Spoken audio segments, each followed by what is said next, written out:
окупанти збирають ще. Nous devons aider le continent africain. To live with us, the European dream. Good friend of Taiwan.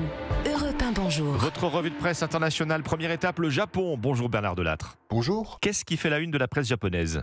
La visite que Kim Jong-un vient d'effectuer en Russie, où il a été reçu avec tous les honneurs, sépare le quotidien Yomiuri, et la perspective d'une coopération militaire renforcée entre le Kremlin et le leader nord-coréen.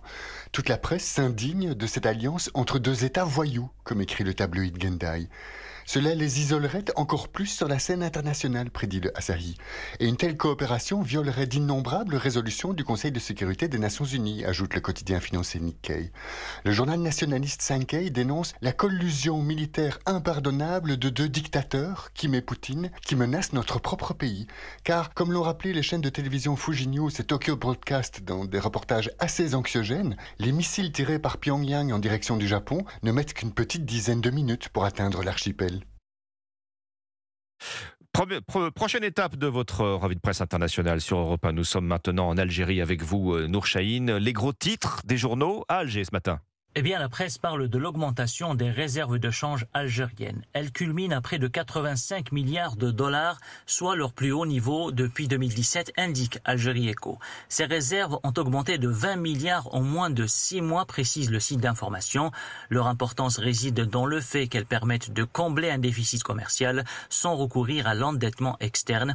Après avoir beaucoup baissé depuis 2014 pour atteindre les 34 milliards de dollars, les réserves de change algériennes ont profité de la hausse des prix des hydrocarbures, rappelle le site TSA. Pour l'expression, cette aisance financière est une aubaine pour l'Algérie qui entend diversifier son économie. Le quotidien explique que le pays pourra financer de grands projets tout en maintenant ses finances publiques à l'équilibre. Nous sommes enfin en Argentine avec vous, Flora Genoux, à la une de la presse à Buenos Aires. La gigantesque amende infligée à l'Argentine. Aux États-Unis, la justice a tranché. Le pays va devoir payer une somme estimée à 16 milliards de dollars à une firme américaine.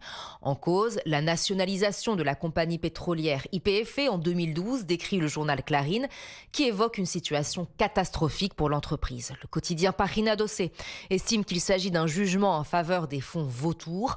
En effet, rappelle le journal, le plaignant dans cette affaire est Burford Capital, spécialisé dans le rachat de litiges d'autres entreprises. Son objectif, se battre dans les tribunaux pour obtenir des compensations faramineuses. Le gouvernement argentin a annoncé son intention de faire appel et de défendre son entreprise publique des fonds vautours, rapporte l'agence de presse Telam. Merci Flora Genoux, merci à nos correspondants. Bon réveil à 6h54, vous êtes sur